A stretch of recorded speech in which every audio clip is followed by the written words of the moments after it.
అందరికీ గురు పౌర్ణమి శుభాకాంక్షలు. శ్వాసే గురువు. ఎందుకంటే శ్వాస ఉండటం వల్లనే శరీరం ఉంది, జీవితం ఉంది. అది జంతువుకైనా మానవుడికైనా. అందుకే ధ్యానం అంటే శ్వాస మీద ధ్యాస. శ్వాసదాత ప్రకృతి. ధ్యానం వల్లనే ఆత్మజ్ఞానం, ఆత్మజ్ఞానం వల్లనే ముక్తి, ఆరోగ్యం, ఆనందం. శరీరంను ఆత్మతో ఏకం చేసేది శ్వాస. ఆరోగ్య శాస్త్రం శాస్త్రీయ దృక్పథం, అనారోగ్యం అశాస్త్రీయ దృక్పథం.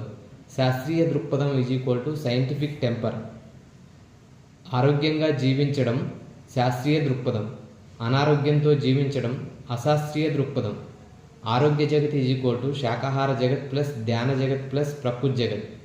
ఆరోగ్య శక్తి ఆత్మ చైతన్య శక్తి చైతన్యం ప్లస్ శక్తి ప్లస్ ఆత్మజ్ఞానం శాకాహారం ప్లస్ ధ్యానం ప్లస్ శానిటైజర్ శాస్త్రీయ దృక్పథం.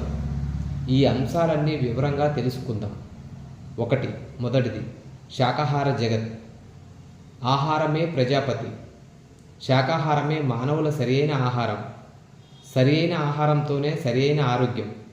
మన నోటి లోపలికి వెళ్ళే ఆహారమే మన శరీర ఆరోగ్యాన్ని కాపాడే మొదటి మిత్రుడు కదా. శ్వాస ఉండటం వల్లనే శరీరం ఉంది, జీవితం ఉంది. అది జంతువు శరీరమైన, మానవ శరీరమైన.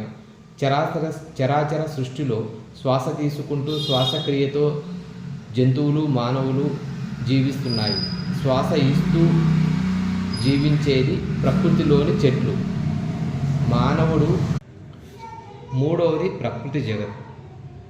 శ్వాసదాత ప్రకృతిని కాపాడుకుంటూ జీవించడం ప్రతి మానవుడి యొక్క స్వధర్మం, కృతజ్ఞత. ప్రకృతి మూలమైన మొక్కలు నాటడం, వృక్షాలను సంరక్షించడం మానవ జన్మ తీసుకున్న ప్రతి ఒక్కరి కర్తవ్యం. శానిటైజర్తో చేతులను ఎల్లప్పుడూ శుభ్రంగా ఉంచుకోండి అంటే భూమిని, నీటిని శుభ్రంగా ఉంచండి, మొక్కలు నాటండి అని ప్రకృతి మానవాళికి సూచిస్తున్న ఆరోగ్య సూత్రం. హరితాహారం, భూసారం, ఆహారం కలకాలం. ప్రకృతి మాతే మనందరి కన్న తల్లి. అన్ని మతాలకు ఆధారం భూమాత. భూమే ఆధారం, జలమే జీవనాధారం. కనుక మనందరం, మానవులందరం శాకాహారం తిందాం, ధ్యానం చేద్దాం, ప్రకృతి మాట విందాం, ఆరోగ్యంగా ఉందాం.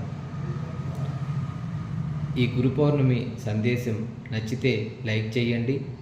తప్పకుండా అందరి ఆరోగ్యం కోసం షేర్ చేయండి. Thank you very much.